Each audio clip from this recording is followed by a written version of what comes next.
Que Dios los bendiga a todos. Ay, perdón. Ahí está. Vamos a estar leyendo un pasaje de la palabra de Dios que se encuentra en Lucas 18. Vamos a estar leyendo los versículos del 1 al 5.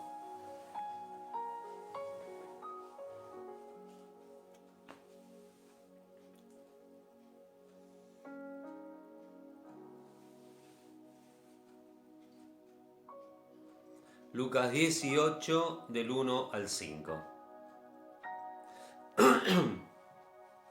Dice: También les refirió Jesús una parábola sobre la necesidad de orar siempre y no desmayar, diciendo: Había en una ciudad un juez que ni temía a Dios ni respetaba a hombre. Había también en aquella ciudad una viuda, la cual venía a él diciendo: Hazme justicia de mi adversario.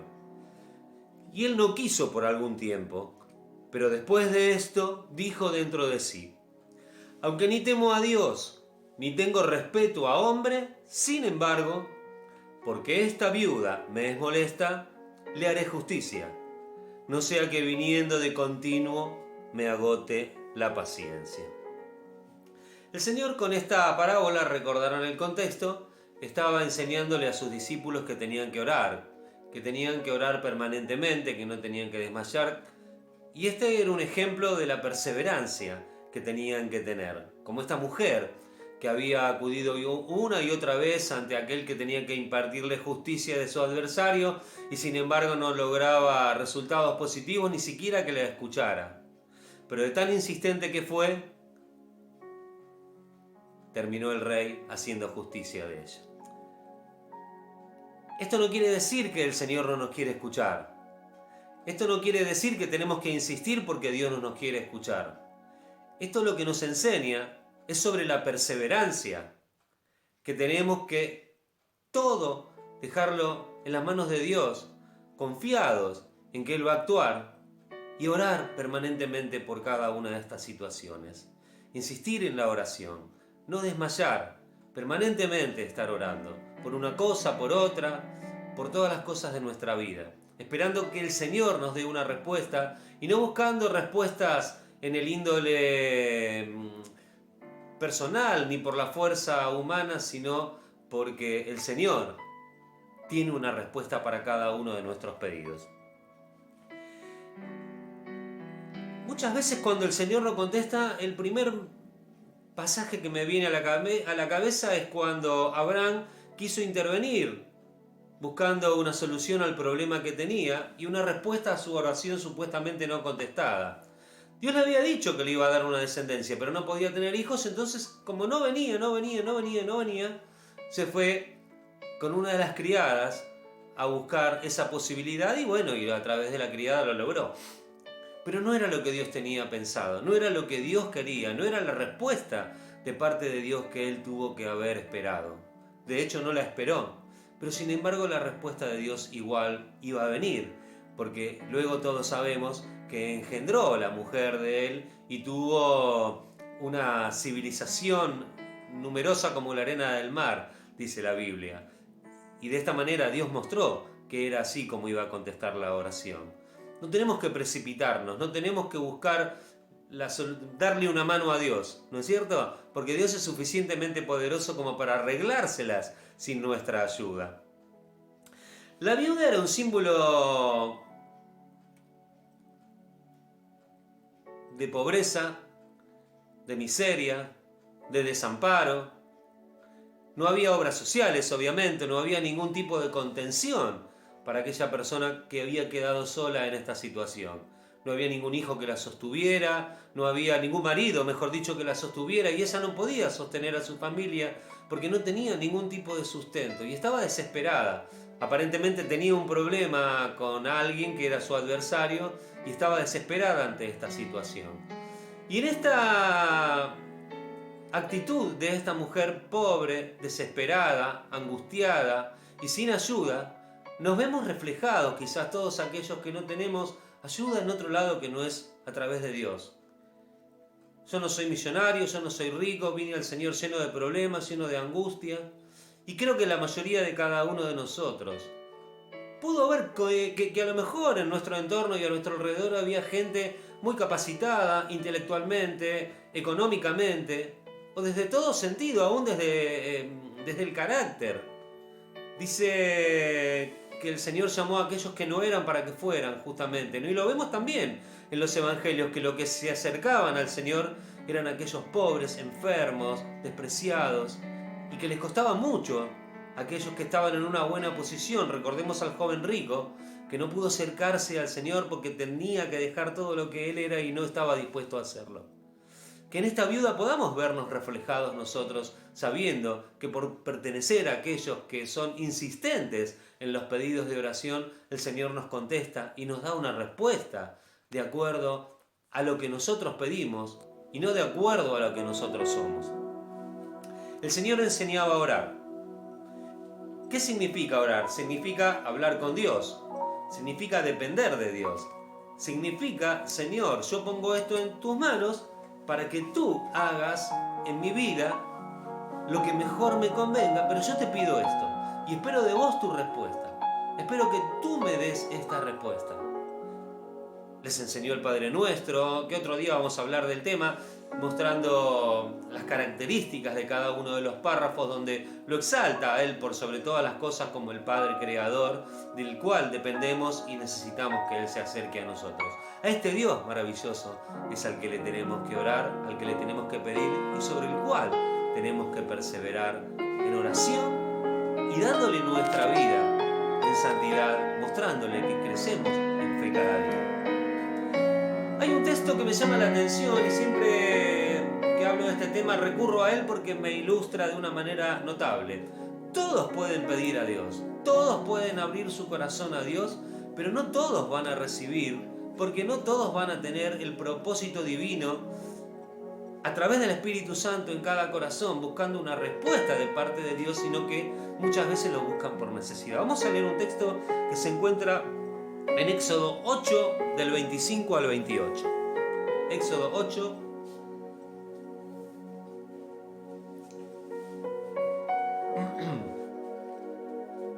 del 25 al 28.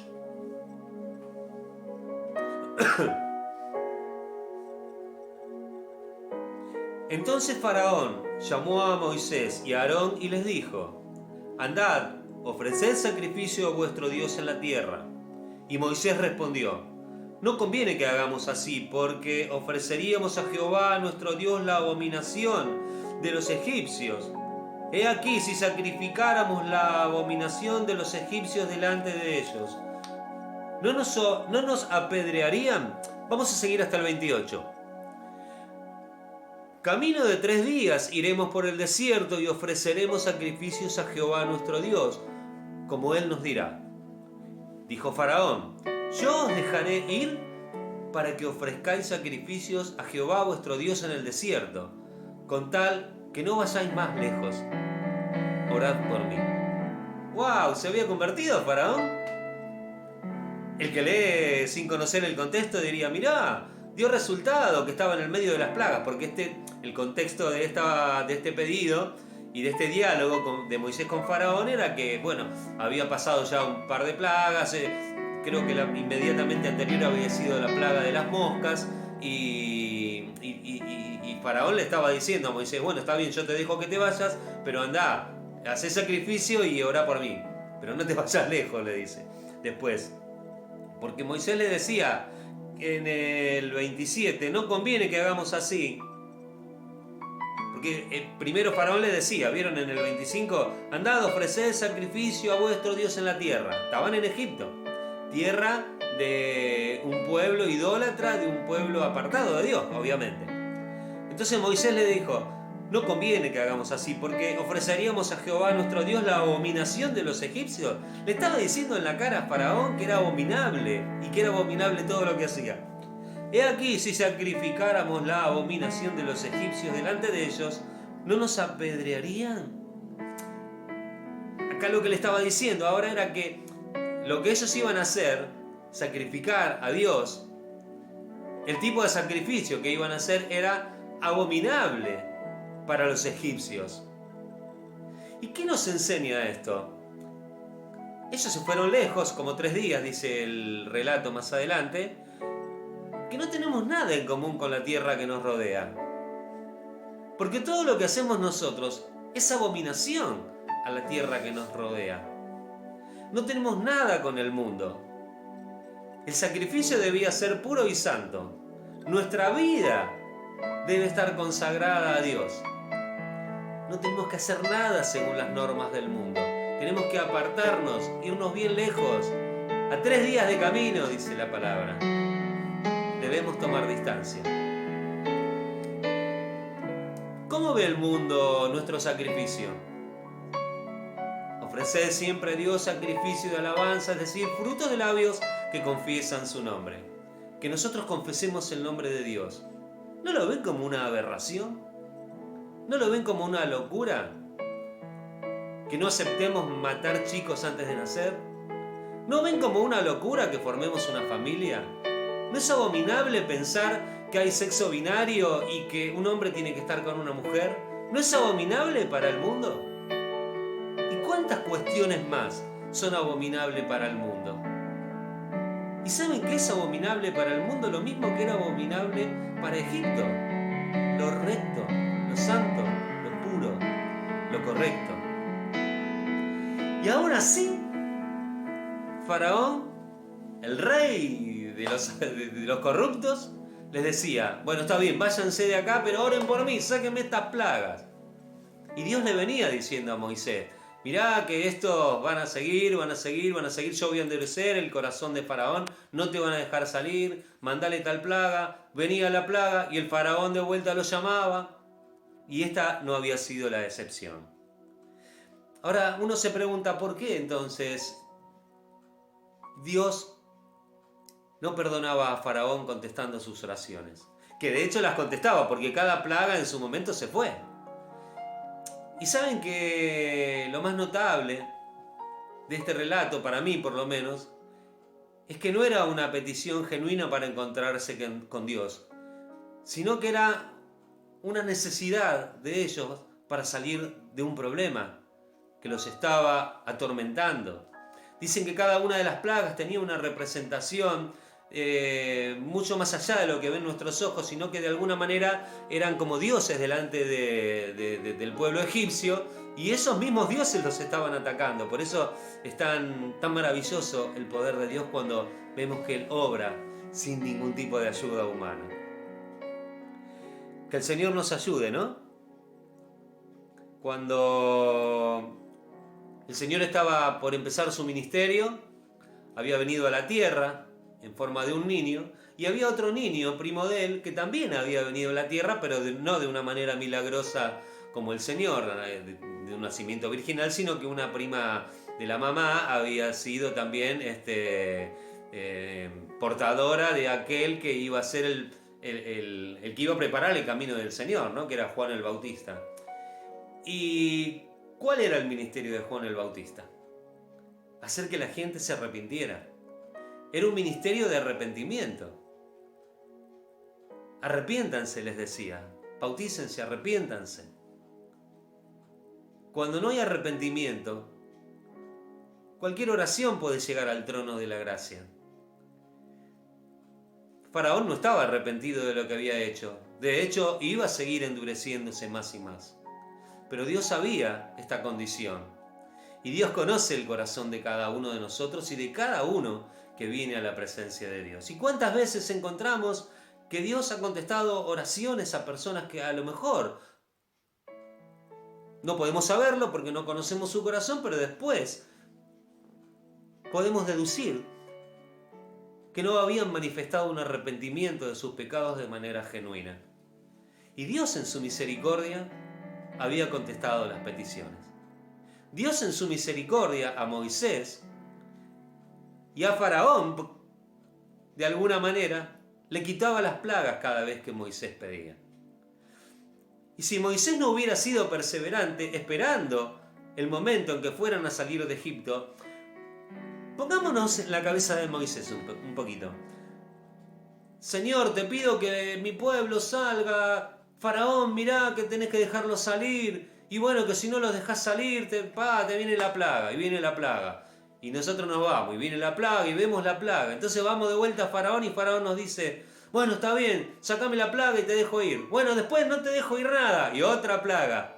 Yo a la quinta plaga, la verdad es que le hubiera dicho, más sí, me mudo, bueno, no hubiera podido porque era esclavo.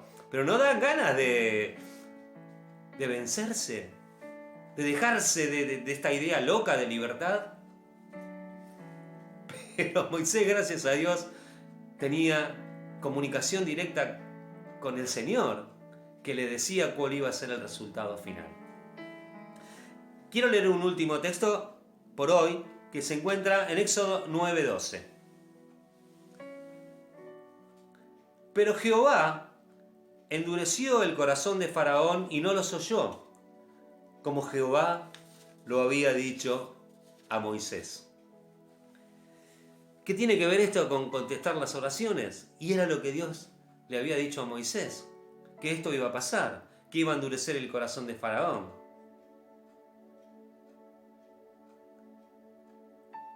Y una vez que estuvo bien duro y fueron avanzando con las plagas, Moisés pudo salir y cruzar el Mar Rojo como todos sabemos que lo cruzó. Habían perseverado en el pedido de libertad. No se habían rendido. 1, 2, 3, 4, en todas las plagas. No desmayaron, las vieron. Se defraudaron probablemente en cada una, porque cuando venía una nueva era una respuesta negativa nueva de Faraón, pero siguieron y perseveraron. Y cada plaga, al final, fue una señal de victoria y del poder de Dios para con el pueblo de Dios. Pero cada plaga fue una señal de derrota y de dolor y de angustia para aquel que endurecía su corazón porque no quería escuchar la voz de Dios. La voz de Moisés fue escuchada por Dios. La voz de Dios no fue escuchada por Faraón. Y la voz de Dios fue escuchada por Moisés. Tanto Moisés como Faraón recibieron la verdad que la misma crianza en palacio. Fueron hermanos de crianza, podemos decir, pero uno había escuchado que había un Dios que creó los cielos y la tierra y le obedeció. Y el otro pertenecía a las tinieblas y la verdad que se perdió. Qué cosa, ¿no? Estando tan cerca uno del otro, dos actitudes bien distintas. Claro, uno pertenecía a un lugar y otro pertenecía a otro. Uno pasó por alto la voz de Dios. El otro aprendió, escuchó y nunca más vivió bajo las leyes del mundo. El otro siguió en su mundo con sus abominaciones. Muchas veces el mundo nos enseña a autovalorarnos, nos enseña a hacer valer nuestros derechos, nos enseña a pelear por un ideal justo y a resolver cada una de nuestras situaciones con inteligencia, con agudeza mental, con nuestra propia fuerza. Pero la viuda tuvo otro tipo de coraje. Tuvo un coraje que le enseñó que si ella persistía, iba a tener una respuesta positiva y justicia sobre su adversario. Moisés aprendió que si perseveraba en los pedidos a Dios y ante Faraón, iba a obtener la libertad para su pueblo. Que Dios nos ayude, que tengamos ese coraje nosotros. Alguien dijo alguna vez, un presidente de Estados Unidos en particular, el coraje no es tener la fortaleza de seguir adelante, es seguir adelante cuando no tenemos fuerzas. Que Dios nos ayude, que como decía Pablo, ¿no? Que cuando soy débil soy fuerte. ¿Por qué? Porque cuando somos débiles, el único que nos puede ayudar es el Señor. El Señor corre a nuestra ayuda y nos da la victoria sobre cada una de las situaciones que vengan a nuestra vida para amargarnos, destruirnos o agobiarnos. Que Dios nos ayude, que podamos perseverar en la fe, como la viuda, como Moisés y como tantos otros que nos precedieron en este camino de salvación hacia la gloria. Gracias, Señor. Gloria a tu nombre, Salvador. Aleluya. Gloria a tu nombre.